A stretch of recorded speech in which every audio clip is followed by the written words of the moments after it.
Good morning, everybody. Thank you for being here. Before we get started, I do want to lay out, there's a couple of things I'll need your support on as we go through this panel discussion. First, as you've all probably noticed, this is being recorded, and that the videotape of this will be uploaded to the MCDD website to be available both for future reference from you folks as well as for those who could not be here today. So to that end, when we get into the question and answer period, it's going to be important that we're able to record the questions that are being asked. And we've got a couple ways of doing that. Those at the table have some 3x5 cards around them.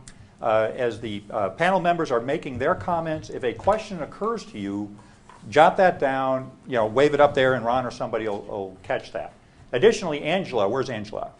Angela has a microphone, and she'll be going around and passing that to the folks who have a question, perhaps in the rest of the audience or perhaps around the table. Each of our panel members has been asked to take about 10 minutes to speak to certain key points they want to make from their various perspectives. I'd like folks to hold their questions till we get through those comments, after which we will open it up to general discussion and comments from the audience. And so with that, let me go ahead and introduce our panel. As Steve mentioned, our purpose today is for everybody to walk out of here with a very factual and candid assessment of the importance of maintaining our FEMA accreditation and the consequences that could occur should that accreditation be lost. And I think you'll agree that our panel members are uniquely suited to that particular task. Let me start at the far right there with Christine Shirley. Christine is Oregon's National Flood Insurance Program Coordinator, and she will be speaking to the issue of insurance and the consequences on insurance rates should a non-accreditation occur. Next is Pete Ghelfi. Pete is the Director of Engineering for the Sacramento Area Flood Control Agency. He's flown up from Sacramento to be with us today, and we're deeply appreciative of that, Pete. Thank you very much. And Pete's going to be providing an overview of how Sacramento approached the consequences when they lost their accreditation. Molly Lawrence is a partner with Ness Feldman, which is an attorney firm up in Seattle. She will be addressing the impacts and response to de-accreditation from Kent, Washington. And she is down from Seattle for today's discussion. So again, Molly, thank you very much for making the trip. Robert Pyle is Vice President with TMT Development. And his firm holds property within the MCDD levied area. And he will address de-accreditation from the local developer's perspective. And last but certainly not least is Doug White. Doug is with Capital Pacific Bank. And he's also a board member with the Columbia Corridor Association. And he'll present a perspective from the financial community. So again, I've asked each of the panel members to take a few minutes to make their points, and then we'll open it up to you all for your whatever questions you might have. So with that, Christine, let me turn it over to you. Okay. Let's see. I think I was on before. Okay. So I'm going to very briefly talk about the implications of losing levee accreditation. And when I say brief, I mean brief. The NFIP program is really complex, and I have a very short amount of time to distill the message. But before I start, I want to remind everyone that the levee de-accreditation is not the only, it's not really an insurance issue. I mean, the levee needs to be accredited for safety and continued community and economic sustainability. There are good reasons to do it besides the insurance, is what I'm trying to say. And I also want to mention that the National Flood Insurance Program has gone through some dramatic changes in the last couple of years. And if I were sitting at this table 2 months ago, I would be telling you something dramatically different than what I'm going to tell you today. So I am giving you the latest information as I have it, but there are likely to be changes along the way. Okay. And also I want to point out that I'm only going to be touching on existing development in the levee districts, not so much new construction, because so it's existing development that's there now. All right, so when an area is defined as flood prone by FEMA, there is a mandatory insurance purchase requirement, and that's in federal law. If the levee is de-accredited, the area that is now shown as dry on the flood insurance rate maps will be shown as wet on a new map. And when the new map is delivered to the cities, is an open question. We don't know when new maps will become available. And the whole, it's very nice that the MCDD is getting out there in front and taking care of this issue well before there's a new map scheduled. But if, in fact, the levee is decredited, the area that's now shown as dry and has development on it will be shown as flood-prone on the map, and there will be a mandatory flood insurance purchase requirement. And I want to point out that that mandatory purchase requirement applies to buildings that already have mortgages. So it would be as soon as the map changed without the levee, if that should happen, building owners would get notices from their lenders saying they need to purchase flood insurance, even if they already have a mortgage or they've had one for a very long time. All right, so in March of 2014, some legislation was passed that amended certain provisions of previous legislation that changed how the NFIP worked. The previous legislation was the Biggert Waters Flood Insurance Reform Act of 2012, and as many of you might know, that would have resulted in dramatically higher flood insurance costs for some building owners. Parts of that legislation were repealed in 2014, and as a result, the implications of losing levee accreditation have been dramatically reduced, the negative implications. So, from the insurance perspective, that's right. The flood insurance costs will not be as high as they were even 2 months ago. All right. So what this 2014 legislation called the Homeowner Flood Insurance Affordability Act 2014 did is it allows the National Flood Insurance Program to continue offering a preferred risk policy to buildings that were once shown as not being flood prone but now are on a new map. The preferred risk policy is a very low cost policy, and it's a package deal. It includes the building and contents all in one package.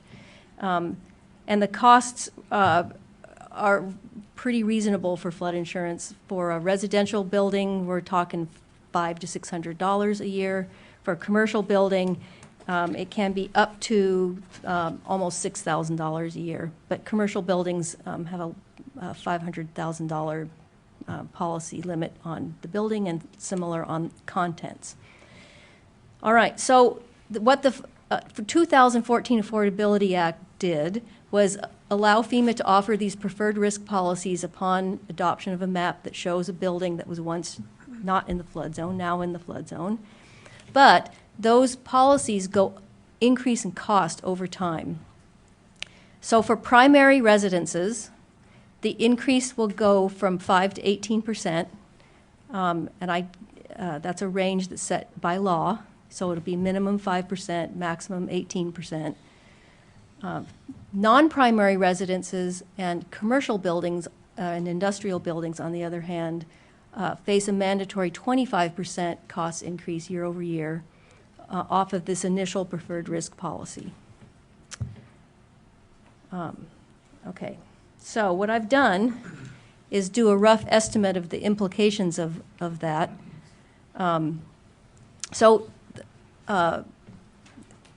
Just to reiterate, if a building is shown as dry now and it's wet on a new map, it will start off low cost, but it will increase over time. And it will increase until it reaches a full actuarial, or what FEMA calls a full risk rate, okay? So at these 18% or 25% annual increases, it can take some time to get up to that full actuarial rate. Now, this legislation, the Biggert Waters, well, let me back up. The National Flood Insurance Program has to be reauthorized in 2017. So by the time you get through this accreditation process and get a new map, we may very well see a completely new world order once again, okay? So what I'm telling you now is what's true now, today. It may not be true when the levees actually, when you finally get a new map. Okay, so I did a very, very rough calculation of the, based on building inventories in the service district. And depending on the assumptions you make, and like I said, NFIP is very complicated. In 5 years, the insurance burden in the district could be a little over $5 million or as much as $25–30 million a year, okay? And it really depends on how many people buy insurance, what their building characteristics are, and so on. I had to make some really wild assumptions to get to this number. So don't put too much stock in it. But that's money that would go to FEMA and not to your levee districts to maintain and service the levees. So now the National Flood Insurance Program does pay claims, even though they're in debt. And every year we see claims paid, so that it's a reliable product and it will protect assets. But there is that mandatory purchase requirement that people don't really like. But it does, the National Flood Insurance Program insurance is also available for people who are on the dry side of the levee. So even if the levee is accredited and a new map comes out and everything is shown as dry just as before, people can still buy flood insurance at a preferred risk rate, which will not increase at the levels that I just described,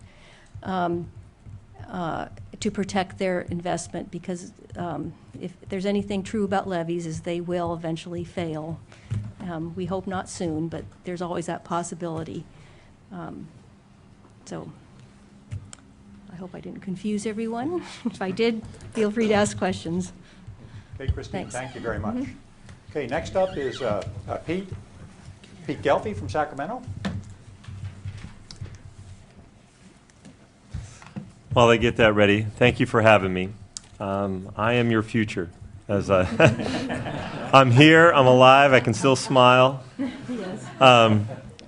They got the graphic up. Welcome to our floodplain.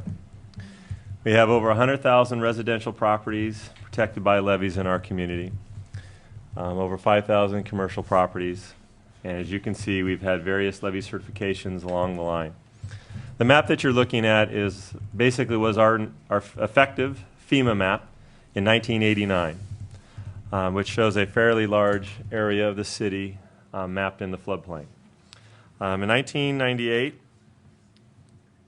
we had this is called Natomas Basin, and for those of you that are interested in national policies and what to do, not to do in the floodplain related to development, that's ground zero.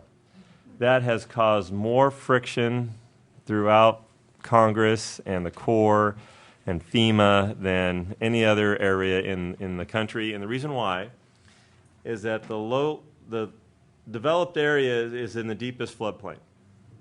And actually Arco Arena, or Sleep Train Arena, where the Sacramento Kings play, that's kind of at the very bottom of the basin, kind of fits their stature in the NBA. But okay.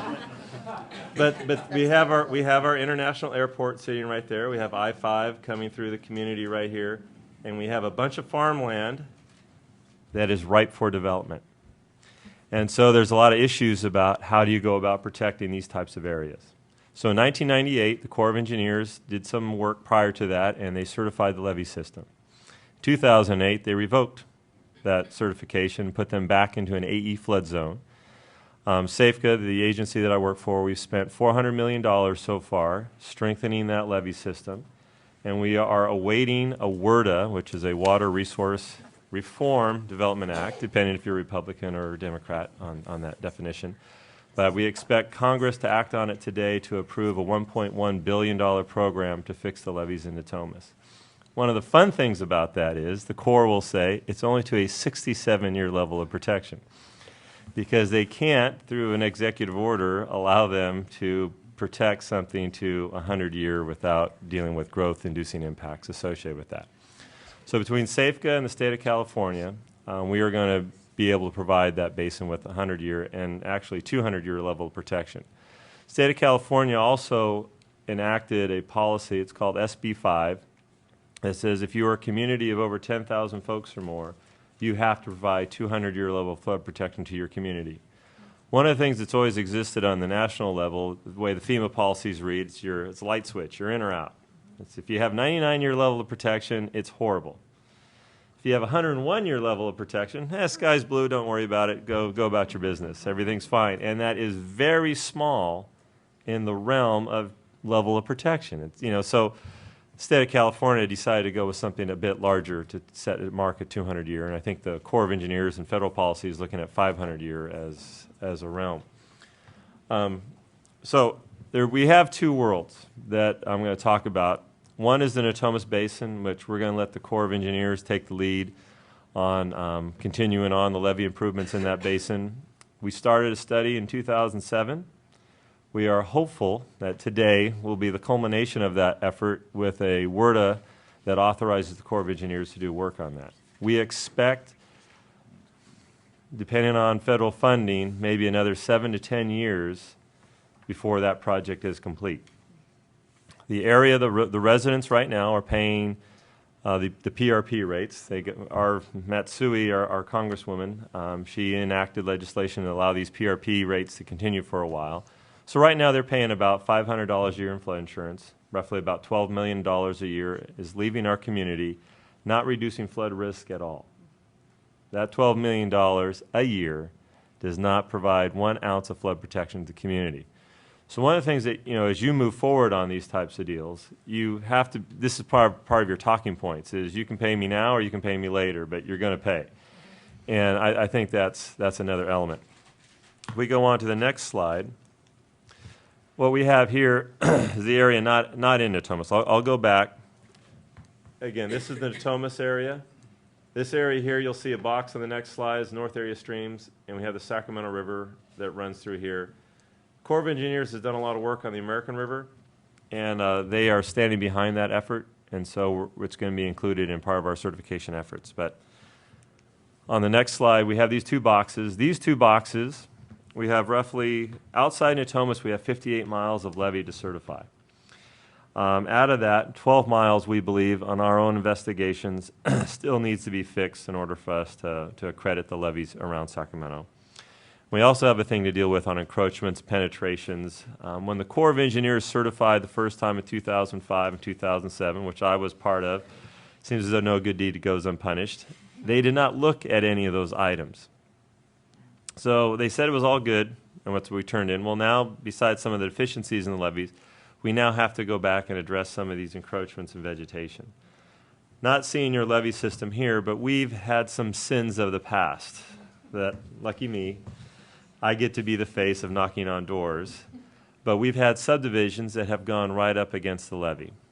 And after 50, 60 years of these subdivisions being there, folks have moved fences, moved gardens, stairs that have changed hands over the years, that they may not be aware of. The title report says my property line is right here, but their fence is 20 feet beyond their property line, and they may not be aware of that. Or they may and say, hey, it's been here for 50 years. Why are you now telling me to move it? So we're working on a delicate story here on how to go about knocking on doors and trying to politely move them back to the property line. But these two boxes here, I've budgeted about $9 million this my fiscal year for 14-15 to do design work on this levee system. The Corps of Engineers has a study underway in this area. We expect to have a chief's report or a final report by the end of the year. But we believe the way WRDA moves, for those of you who follow this stuff, doesn't move very quickly. And we can't wait. So we're going to do the work ahead of the Corps of Engineers. And so that we are estimating right now it's about a $160 million project that we're going to do. We're going to take the lead on. We're going to design, we're going to construct. And that is one of my tasks at SAFCA, is to implement that type of program. We don't want to fall back into the floodplain. I lived in the floodplain. I still live in a floodplain. It's just not mapped in a special flood hazard area. And we don't want to see the community go through the turmoil of being mapped into the floodplain. And working with FEMA, they recognize that it takes about 4 years to remap an area by the time they do their studies and by the time they fit in the queue. You can always ask them to be moved to the front of the line, but nobody really does that. And each region has its workload, has its funding constraints, and so they just can't get to mapping right away. So we understand where we'd be in the queue, because they've got Los Angeles and other areas to map. We would be about 4 or 5 years out. We believe we could have most of this work done in that 4 to 5 year time frame. So why go through the work of mapping as long as we can show adequate progress in getting this work done? So we communicate with FEMA probably every 6 months of what we're doing, what we've been doing. Also within this levee system here, we have about 20 miles that we could accredit or certify right now. We'll be making a submittal to them by the end of this year. So showing progress so they can show others within FEMA that we're making progress and we're being a responsible community. The last slide here is the actions that we're taking. We are not the land use agency. We're a flood control district. We're not, I don't even know if we're that. But what we are is a limited liability corporation. So if the levees do ever fail, they sue us and not the cities and counties that we represent. But the reality is we are becoming the FEMA floodplain manager for the city and county. We are taking on this work. And so the city and county defers to us to take on this work, which we're doing. And we've done our initial assessment of the levee system. We've selected 2 engineering firms. We've had environmental firms. We just picked up a real estate firm to do this. We're developing a funding strategy to implement this program. Our existing assessments are so close, we may or may not need to change our assessments, but we need to be prepared in case we do. Now, I don't know how it works in Portland, but in the Central Valley of California, when the federal government, the Corps of Engineers, does flood control improvements in the valley, they need a non-federal sponsor, and that non-federal sponsor is the state of California. They work on a cost share of 65% fed, 35% non-fed. The state of California, in turn, looks for a local entity to cost share, and we are that local entity for Sacramento.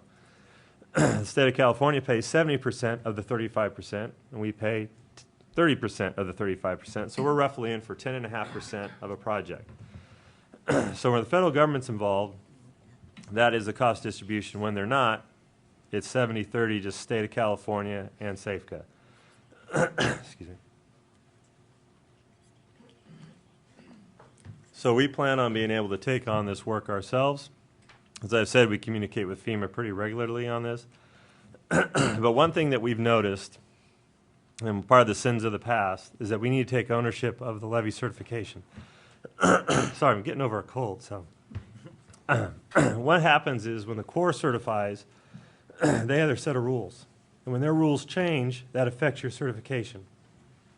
By you taking ownership, you have more control over that certification. We're all sort of joking. Yeah, no. This all choked up. No, it's not that. I mean, I've been doing this long enough, but we really do see a benefit of ownership, of taking on the certification process. Because what you'll find is that things get missed, and then you have to do it anyway. Thank you. So with that, I'll turn it over to the next one. As we're doing the switch to Molly, I want to point out that Molly brought along a paper she wrote, and there's copies on the table here. Those in the audience who would like a copy of this, see Julia. I don't think we've got enough for everybody, but if you don't get a copy and would like one, leave your name with Julia, and we'll make sure they get distributed to those who are interested. So with that, Molly, thanks. Yeah, so I'm a land use attorney in Seattle, Washington. I've been working with really on the mapping issue, I would say 2 different entities. One is a group called POSFR, Property Owners for Sensible Floodplain Regulation, and it's really made up of all the industry organization and property owners who are behind the levees along the Green River, which is just south of downtown Seattle. And the other is the City of Kent, who has really been trying to address the issue that you guys are now facing. My national office in D.C. represents the City of Kent, and me locally represents POSFR, but we've been working together. And Pete made the comment that I am your future, and I guess I feel like I am another potential version of your future, an alternative universe. So I wanted to run quickly through the Kent experience and then talk about kind of what it meant for the property owners there, and what it really meant for the City of Kent and what they've done to try to address the situation. So what you're looking at here is 2 firm maps, 2 flood insurance rate maps. One from 1987 on the right, which very little or fairly limited area of floodplain. And then the one on, well, I guess I'm backwards, but I'm guessing you can tell which one has more blue on it. That is the preliminary DFIRM that FEMA issued back in 2010. And this is the Kent, this is really what's called the Green River Valley. And it is the 5th largest industrial district in the United States. It provides 90% of the goods and services go through the district to get to Alaska. It's the 2nd largest on the West Coast. So it's kind of a big deal. So in 2007, basically what happened was, well, starting really in 2005, FEMA came to King County and the jurisdictions in King County and said, hey, we're going to update your maps. We haven't updated them since 1987. It's time for an update. And as part of that, we need you to produce for us documentation that shows that the levees along the Green River meet our accreditation standards. And they couldn't do it.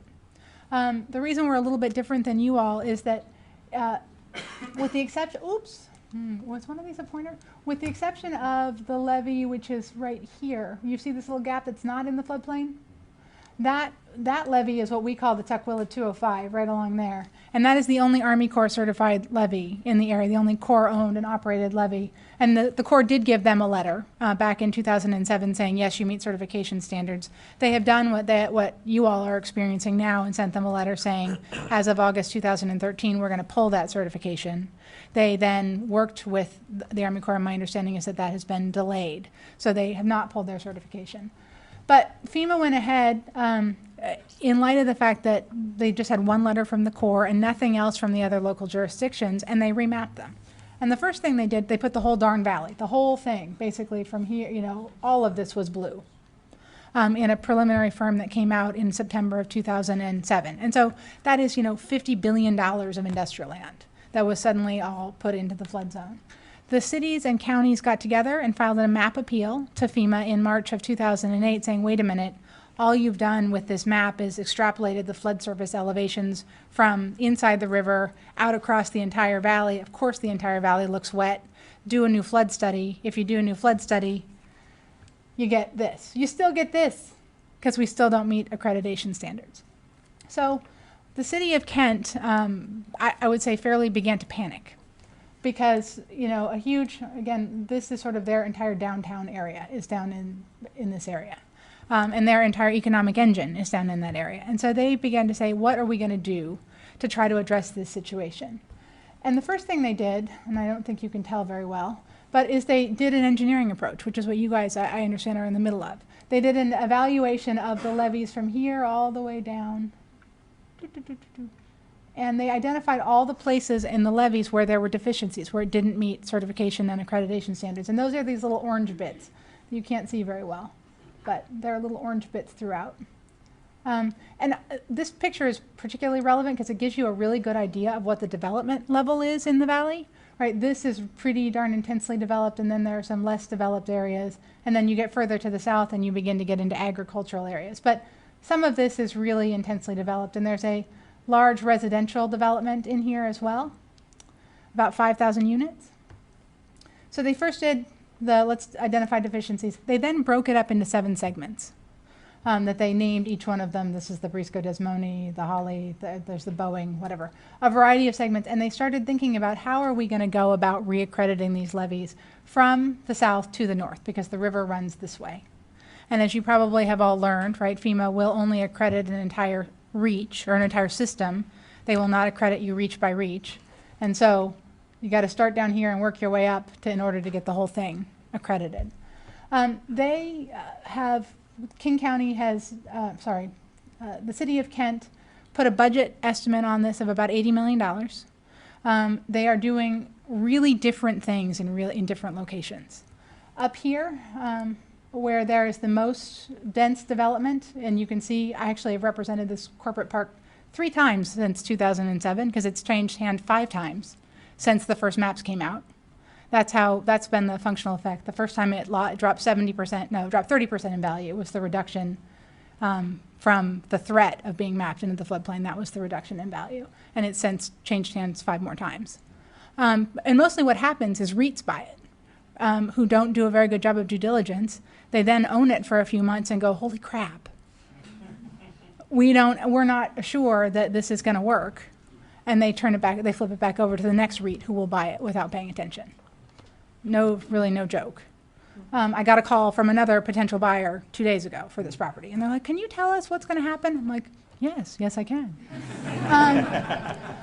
But so up here, they're doing flood walls, which are absolutely fantastic. They're these gigantic metal walls that they are, pounding into the ground 50 feet down. The functional effect is that they're not needing to take any more land in order to accommodate an accreditable levee. Further down here, where you can see that there is some area available, they're doing a setback levee. So there's a lot of tension in King County between the City of Kent and the King County Flood Control Zone District about how these levees should work. King County has really wanted these to be very environmentally sound and very environmentally friendly levees. Kent has wanted them to be accreditable levees. Because they're worried about making sure that the valley isn't mapped into the floodplain. King County is worried about fish and people, but they have a different motive. I think they sort of say if the jurisdictions get mapped into the floodplain, that will finally incentivize the property owners in the valley to recognize that they need to pay to improve these levees. Our view, Kent's view, my view is let's fix it now, and then we can come back with environmental benefits later. But so long and short of it is that they're in the middle of this process. My understanding is that they're about $10 to $15 million short of where they need to be for the total. One thing that you all don't have, as I understand it, looming over you is a new map pending, right? We just I showed there, we have a DFIRM, a preliminary DFIRM. So FEMA is waiting right now for the results of the LAMP analysis. Have you all dealt with, you familiar with the levee accreditation and mapping procedure issue, how we deal with levees that don't meet accreditation standards?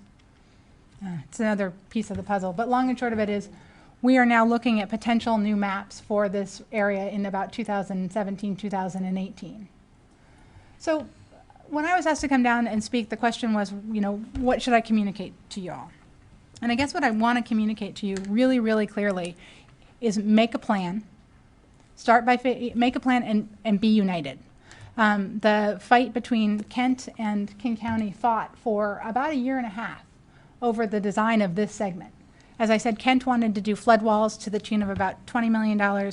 King County wanted to do setback levees, which when we finally convinced the county to hire a third-party outside consultant to price that out, their version was $400 to $900 million. And in an entity that has a $35 million a year budget, $400 to $900 million wasn't a real feasible idea. And the difference was merely the cost to buy all this property, right? If you want to set that back 300 to 600 feet, you got to buy a whole lot of property, and you've got to move a whole lot of roads. But we finally all sang kumbaya, and we're doing flood walls, and Kent is processing along. But make a plan, figure out exactly, as Kent has done here, how you're going to implement your plan, and then go talk to your public about it. Go tell them what risk you are protecting them from.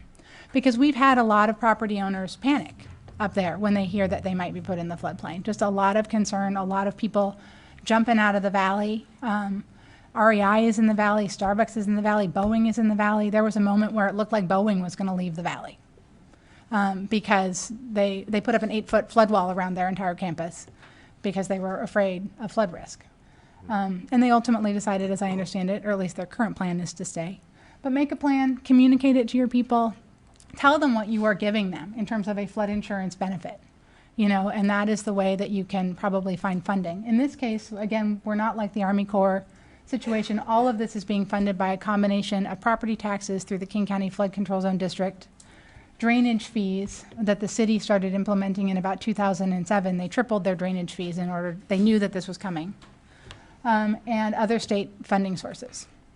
So it's been really interesting and fun. And I would also say one other thing, and then I'll let the next person talk. FEMA has been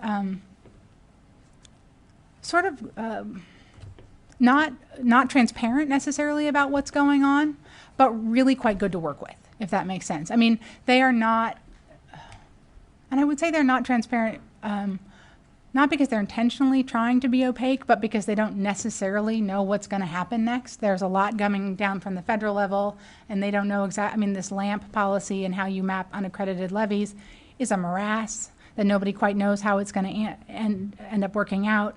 But they don't they do want to work with you and make your life reasonable. So if you develop a plan, tell them how you're going to implement the plan, I think that you will find that they will not map you into the floodplain too soon. So those are my comments. Molly, thank you. Robert? Good morning. My purpose this morning is to kind of give you a case study example of the potential impacts if we don't keep the levee accreditation from a private real estate development perspective. For those of you that don't know, TMT Development's a commercial property real estate development and management company founded in 1992. Always been local to Portland.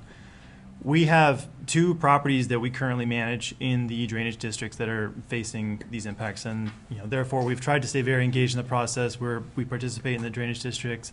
The impacts are potential impacts are very real, particularly in the long-term view that we take. The 2 properties that we have, I've kind of put up here just really for context. You can see the one on the left there near I-5 is the Delta Park Shopping Center. It's one of the primary locations for a couple of the neighborhood associations, the East Columbia, Bridgeton, Brighton neighborhoods. The other is the Airport Commerce Center on the further to the right there, east of 205. A smaller industrial shopping center, but again, still in the drainage districts. So again, just kind of for context, this is the Hayden Meadows Shopping Center. It's primarily retail, has some hotels and restaurants, and the new Walmart is out there as well. To the left of I-5 is about a 15-acre industrial parcel that we own, or that we manage, and currently seeking tenants for. But as far as a piece of industrial property that's impacted by this, it's just one of many. And the other is just the smaller Airport Commerce Center on the corner of Airport Way and 122nd. Mostly developed, obviously. There's a little pad there on the corner, but the potential impacts from our perspective are there's 2 primary ones. The insurance, in particular, from the commercial side, the potential impact of de-accreditation is significant. In speaking with our insurance broker and our underwriters, just trying to feel out an example, we were looking at premium increases of about 150% per location on the private market to keep the same level of coverage that we have now if we're mapped into the floodplain. That's significant in a lot of ways. I think primarily because it puts us, as well as all the rest of the landowners and developers in the impacted area, at a pretty significant competitive disadvantage when it comes to seeking tenants. Impacts the rents and obviously what kind of profit we can get for it, and thus what we can do with the property generally. The second is the potential development limitations. Whether it's code or market feasibility. Being in the flood zone has different development requirements and limits what we can do. And the value of the land, I think Smalley mentioned the property that's flipped up there a couple of times. It's very similar. It's a dramatic impact to the value of the property, and thus what we can do with it. Just going back, the Delta Park Shopping Center is one that we're actively in the planning stages for the next 10 to 20 years as far as what it's going to look like. And for us, the risk of de-accreditation is, again, as well, a significant factor. Not knowing really what that's going to be and what the cost implications, what the value implications are, it really ties our hands as far as laying out a long-term plan for this property.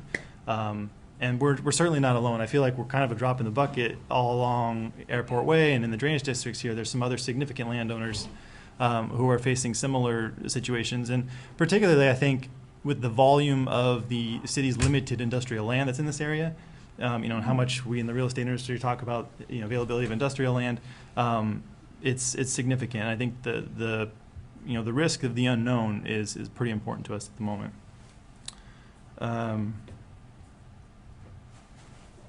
So I think that's kind of a good summary of just our perspective, as one of the private landowners in the area, as well as some of the examples of the perspectives of the others in the industry and the potential implications that we're facing. Robert, thank you. Doug? All right, thanks. Well, this is going to be real simple from the bank perspective because we've gone down the line here and you kind of get the perspective, hey, what's going to happen in terms of finance on properties if they wind up being decertified or not in the, or winding up in a floodplain. So this becomes pretty simple for me. If it's in the flood zone, you got to have insurance or we can't lend on it. Otherwise, you're fine. So, well, wait a minute. But, Doug, that's pretty simplistic. And that is basically what we've got. Take a look at the next slide here. Here's the FDIC Compliance Manual of January 2014. And this applies to all banks that are under FDIC. So you say, well, wait a minute. What about so-and-so bank or so-and-so bank? Nah, they're all going to be part of FDIC, and therefore we're regulated by the federal government, and therefore we have to all fit this. So you're not going to be able to say, oh, I'll go to some other bank. Pretty much we're all under the same category. So flood insurance is required. Those first few words kind of give you the key that we consider. And for us, in banking, it's the special flood hazard area that we all have to consider. We get a little lookup on each piece of property anytime we make a real estate loan, and we have to then place flood insurance if it is in a flood zone. So this kind of gives you a little bit of background on that. Property securing the loan or located must have the insurance, as we started out the conversation with Christine. So then, well, wait a minute, the individual bank, what if it is in a flood hazard area and you try and find some way to work around? No, all of the banks are going to have a flood determination process, and then we're going to say, gee, it needs insurance. So this is pretty simple. It's a yes or no kind of question. And then later on, if you've borrowed money from me 20 years ago when I'm out lending to you out in, near the airport, and you've paid off your loan, it's no problem. But if you need a new loan or you want to sell the property, suddenly it does become important to you because remapping could occur, and then anytime we're going to make, increase, or extend or renew a loan, this will apply.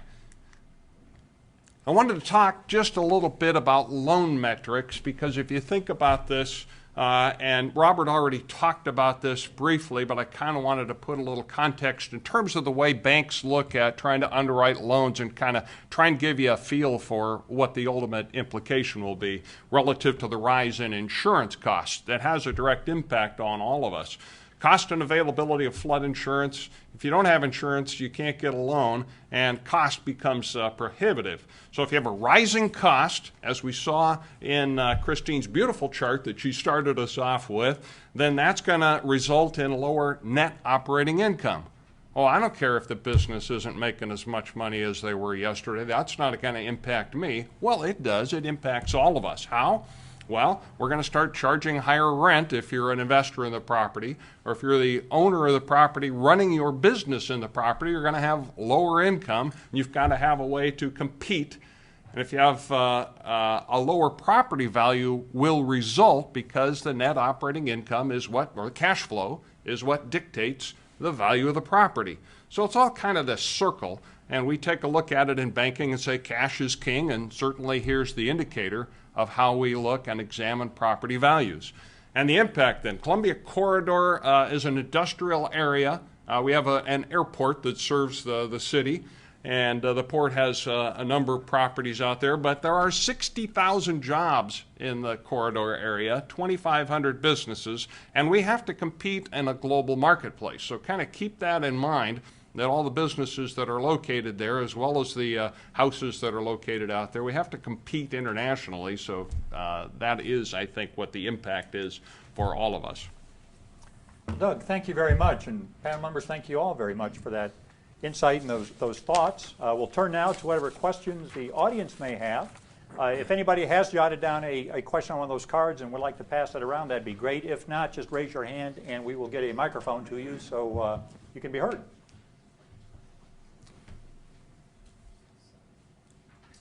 This question's for Pete. Pete, you talked a little bit about the cost sharing, and you divided projects into two types, one that had federal involvement and one that didn't. And I remember on the one that didn't, the cost sharing for the levee improvements was it 70% state, 30%? Could you just go over that one more time? And how did you get to the point of deciding that that would be kind of the fair and equitable way to share costs?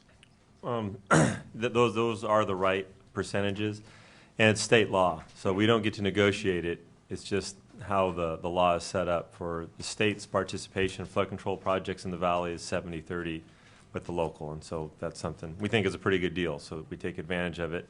With the federal government involved with their 65% share, we're only in for basically 10 cents on the dollar, and it's a great way to get our assessees to invest, because for every dollar they put up, the state and feds put up $9, and it's a way to try and get their involvement in that type of effort. I want to make just a comment about that. By comparison, and one of the things Pete and I talked yesterday morning, and I want to make a point that you made when we talked, which is the Army Corps will offer you a lot of funds. Whether or not their projects end up being 3 times as expensive as you could do it yourself, such that their cost share turns out to not be a benefit to you, is something to watch out for. And their timing is something to watch out for. We have 3 jurisdictions, 3 counties in Washington that I'm aware of that are all working with the Corps on issues, Lewis County, Pierce County, and Skagit County. And I think that they are all sort of on amorphous timelines that seem like it's unclear to anyone when things are going to get resolved. And that is a real, in addition to the funding issue, I think that's a real tricky wicket. In Kent, the way they've done it, the funding is just varied entirely depending upon which segment of the levee they're dealing with. You know, for the northern one that I mentioned, they got $10 million from the state, and the rest of it mostly from their own drainage fees. Some others, they've gotten the funding from the King County Flood Control Zone District. So it's been a real mix. Yeah. Okay. Jackie. Angela, you want to check it? Put my card up. Thank you, Rick. I have a question actually for Molly and about governance structure, because one of the issues that we've been grappling with is that we have governance structures that were set up for different reasons initially, and the districts obviously, we have 4 different districts here working together in this process. But can you talk a little bit about governance structure in Kent and how that worked? I can try. So before 2006, there were individual, basically levee districts for each river system at least in King County. So there was the Cedar River and the Green River and the like, and they had a very small budget. I don't remember exactly how they were funded. But in the mid-2000s, the Washington State Legislature came together and created these flood control zone districts, which is a county-wide entity. And they look at all of the rivers together. They are a taxing authority across the entire county. They take 25 cents per thousand. And it's worked pretty well. I think part of the issue is that then the local jurisdictions who are directly affected have much less control than they would like. One of the interesting things about the governance structure actually is that the King County Council is the same as the King County Flood Control Zone District. So they'll go from one meeting to another, and they sort of joke about taking their council member hats off and putting on their board member hats. And there is some struggle around that form as well, because the various rivers in the county don't have levees. They do have flooding issues, but they don't have levees. And the cost of protecting the Green River Valley, it's quite disproportionate, right? They might get 80% of the total $35 million a year going to the Green River Valley or the Green River, and some folks on the snow or on some of the other rivers might get a little grumpy. I forgot to say something earlier that I really wanted to say, so I'm just going to take a quick moment. But my last point about that is, so Pierce County now is beginning to form a flood control, or they have formed a flood control zone district. So it was a matter of going to the state legislature, getting a new animal created, and then using it. 2 other things that I think are really important to understand. The development regulation side, right? We know if you are in a community that participates in the NFIP, you get mapped into the floodplain, you suddenly have to comply with those minimum standards. For years and years and years, those minimum standards were really just about public safety. Elevate your building 1 foot above the base flood elevation, bring in fill to make sure that you're not going to get wet. If you're in a building that is below the floodplain, put your electrical outlets 3/4 of the way up the wall so that, they won't get wet if there's a flood. That is all changing. quite rapidly in this region. We have been in the Puget Sound under a biological opinion that was issued by the National Marine Fisheries Service related to the implications of the flood insurance program on fish, and it has really dramatic potential implications on development regulations. You all may know this, but FEMA and NIMS in Oregon are sitting right now on a biological opinion that they are relatively close to ready to issue. And if you read the proposed action, I would really incite you to go read the proposed action of what they say they're going to do when those development regulations come into play. It's dramatic. It's not a joke. You know, we've got ports up in the Puget Sound region who are sort of throwing up their hands saying, we can't do anything. We don't understand how this works. And it's been going on for about 6 years. It has not been worked out by any stretch of the imagination. We're waiting for a ruling from Judge Martinez in the Federal District Court of Washington Western District Court on whether what FEMA is doing is right or not. But those changes, if they are implemented, are going to significantly change the calculus for how you develop if those areas get mapped. I mean, really, really significantly. And one other piece to that puzzle, and then I will shut up for a minute, is that this LAMP policy is great, right? This levee analysis and mapping procedure, this idea that we've got levees that aren't accreditable, but we're gonna begin to account for them. The difficulty with it is, if you're a property owner living behind a levee that is not accredited right now, you have no idea what the flood map is gonna show your property to be, the floodplain elevation to be, because you don't know how the LAMP policy is gonna apply. I've got a property owner who's building a 100-acre industrial park in South King County, and we have no idea how much fill we need to bring in. And each foot of fill is about $500,000 in additional cost. And the answer we got from FEMA, again, trying to be really nice and very hard, was to fill to 1 foot above the absolute worst case scenario. Well, that adds $1.5 million to the value, to the cost of our development. So while the LAMP policy is great in terms of recognizing levees that don't meet accreditation standards and acknowledging them, it's also creating a tremendous amount of uncertainty for development. There was a big piece of property that somebody was trying to develop behind the Boeing levee up in Kent. They had no idea how much to fill to. They took a shot. Yeah, Pete. If I could continue on with your question, SAFCA is Sacramento Area Control Flood Control Agency, and we're made up of the City of Sacramento, County of Sutter, and 2 flood control districts. So we become that jurisdiction. Our governing body is made up of 13 members. They all have a board member on our board. West Safeka has, you know, across the river from us, Sajafka, which is San Joaquin County, Sabufka, which is north of us, and Trillia. These are all these agencies that are interjurisdictional city-county type of boards that come together to address these regional issues under one authority. And it's a state act to create them. Correct. Okay. Reed. So you've both talked, Molly and Pete, about the state participation. I was just curious about the state departments that oversee the work and also the funding and where that funding comes from for the state participation.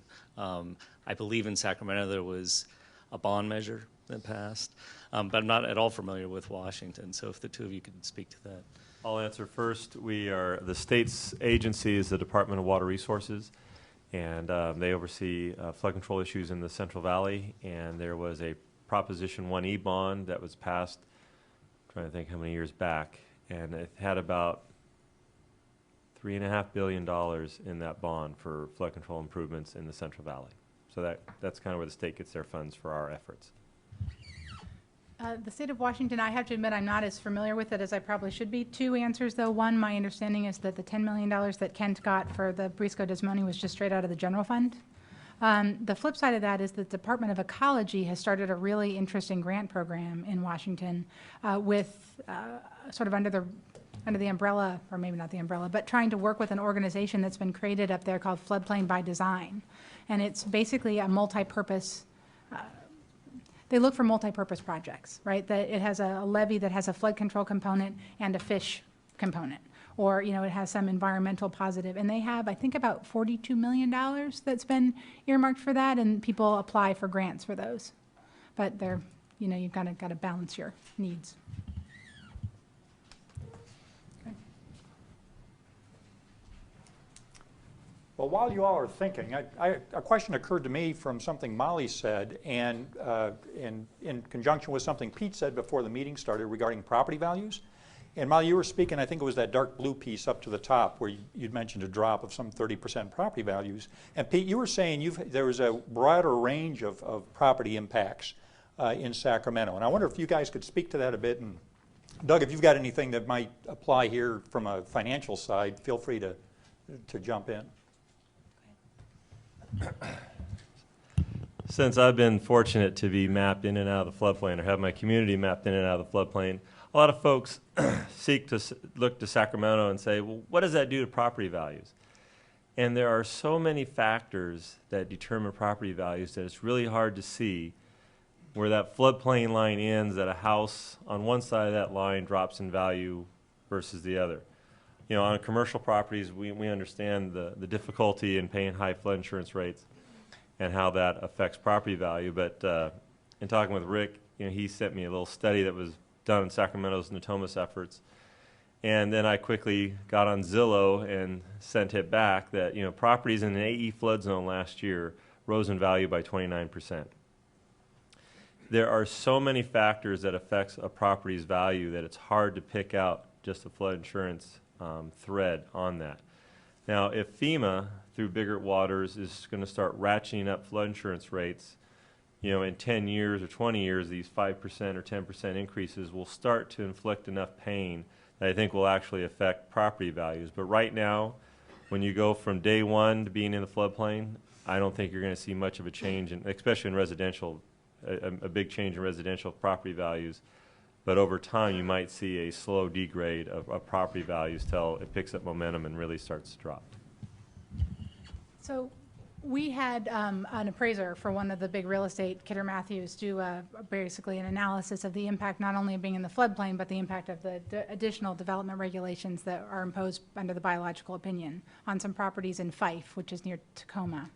And his conclusion that was, I'm not sure I believe it, but his conclusion was it was a 57% reduction in the value of the property as a result of being subjected not to just being in the floodplain and the insurance requirements, but the additional development restrictions, particularly coming with the biological opinion. Development restrictions, yeah. I don't know, Doug or Robert, did you guys want to add to that at all? Anything you wanted to? No, I think that they covered it pretty nicely, because if you look at property values being impacted by insurance, that's going to take a long period of time before we see any immediate impact on that. So I think that the time becomes your friend in that to some regard.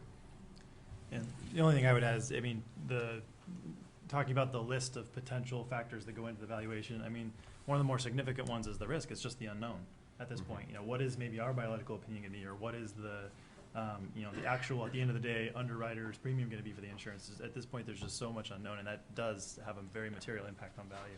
That just stops things. Okay, Steve? Yeah, first of all, thank you to the panel for being here. This has all been really helpful information.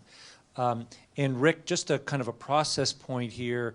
My understanding is that you had wanted also to allow questions from the audience and not just the Oregon Solutions team members. So, so I just wanted to make that clear to folks out here in the audience, because I think this panel has a, you know, has some potential benefit, not just for the people around the table here, but to the other interested parties as well.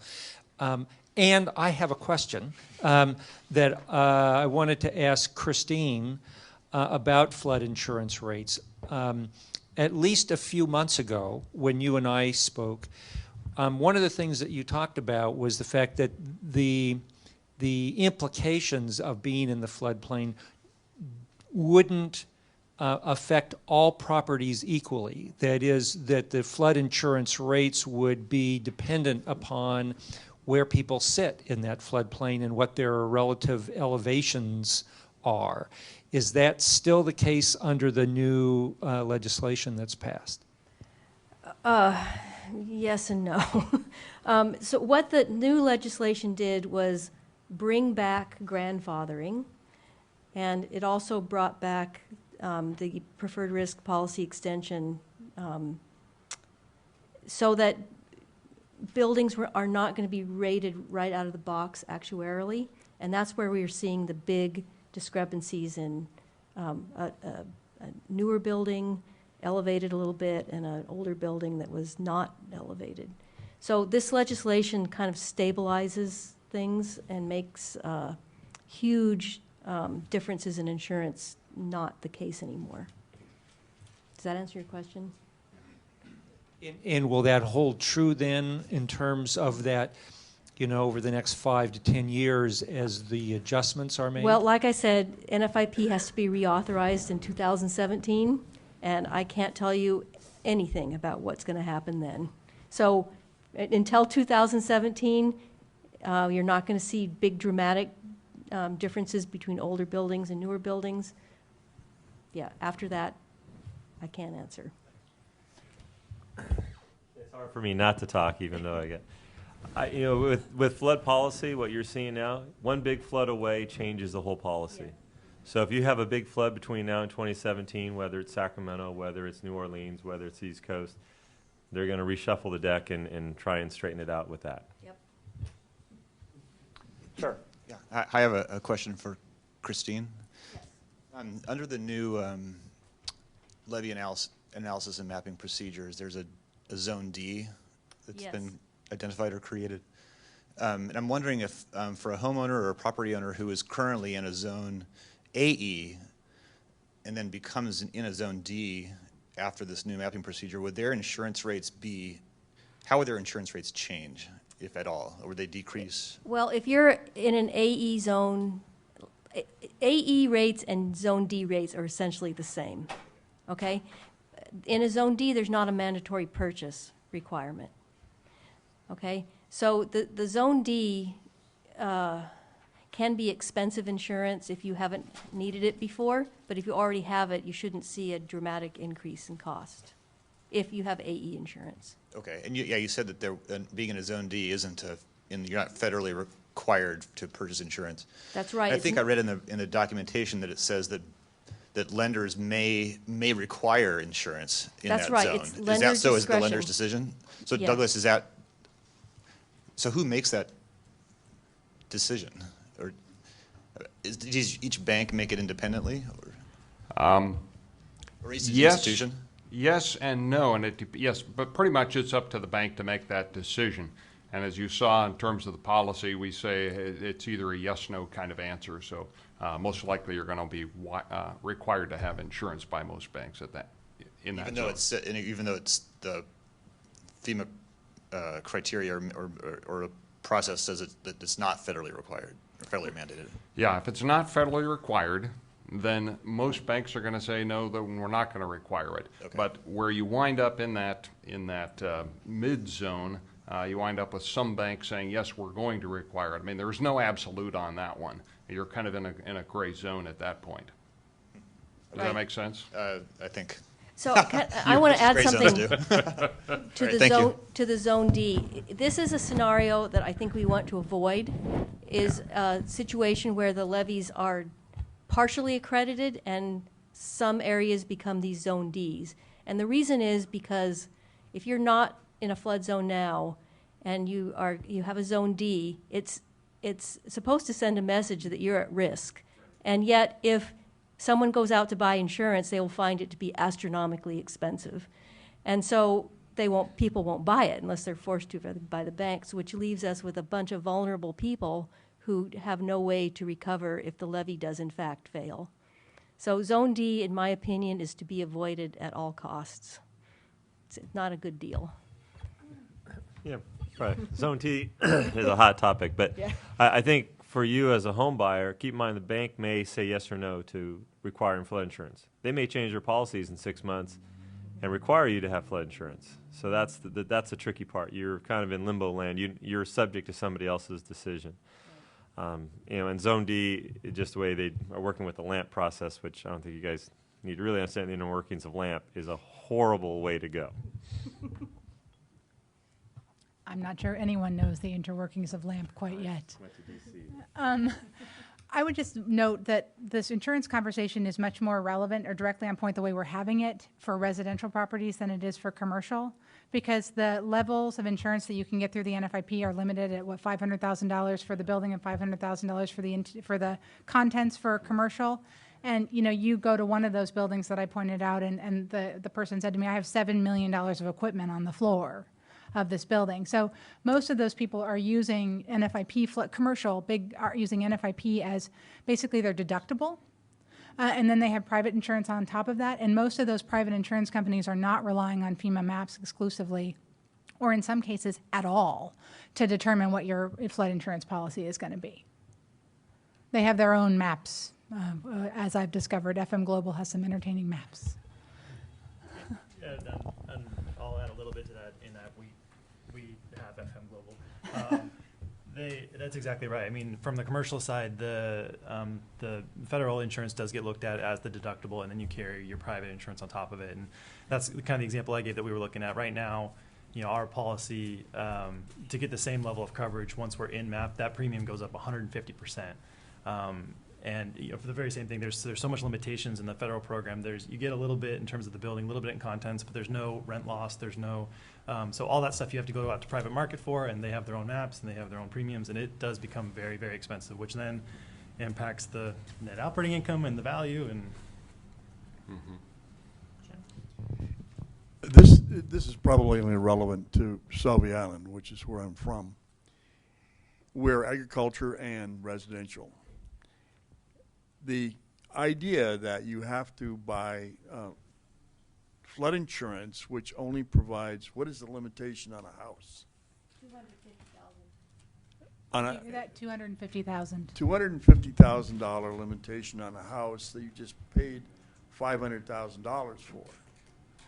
And the bank isn't going to give you any money on that $500,000 unless you buy a policy that clearly doesn't cover that house.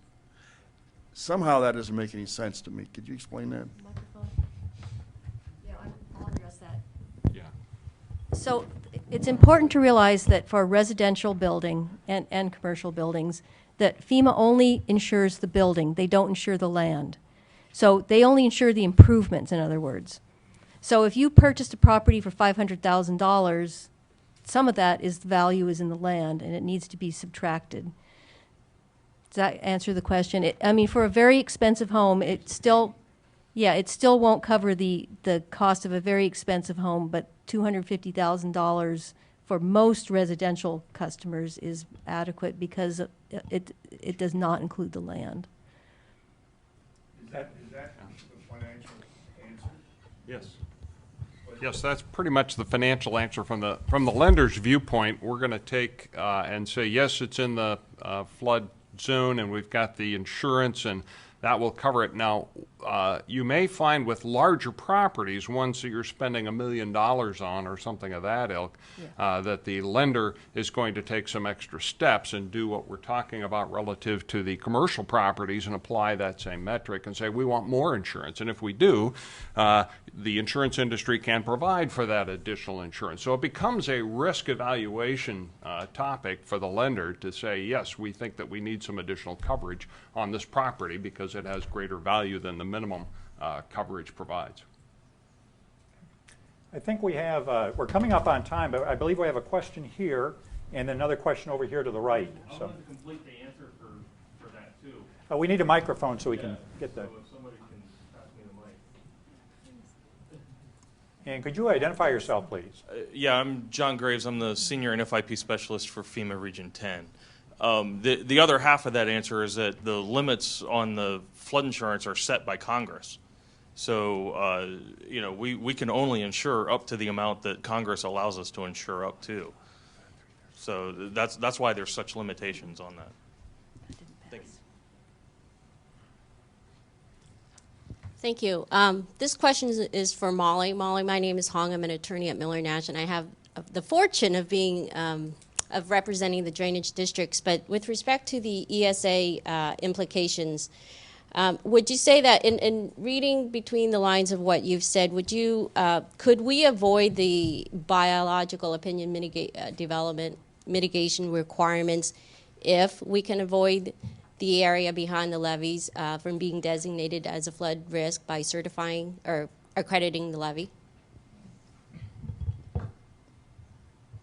So let me make sure I understand your question. Will we avoid those development regulations if you're out? Yes.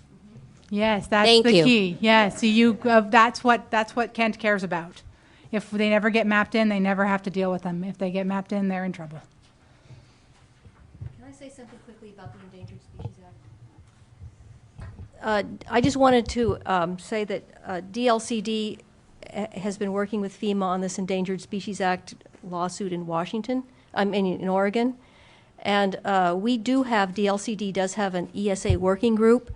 And I urge you, if you are interested in this subject, to contact me and I'll get you signed up to be on that working group, because we are trying to be out in front of the biological opinion and not just wait for something to be dropped, and educate ourselves and come up with unique, innovative strategies for dealing with this pending ESA requirement. So please, if you're interested, contact me and I'll sign you up for the ESA working group. So with that, panel members, thank you very, very much for joining us today. And Molly and Pete, you in particular, for driving as far as you had to do. Thank you.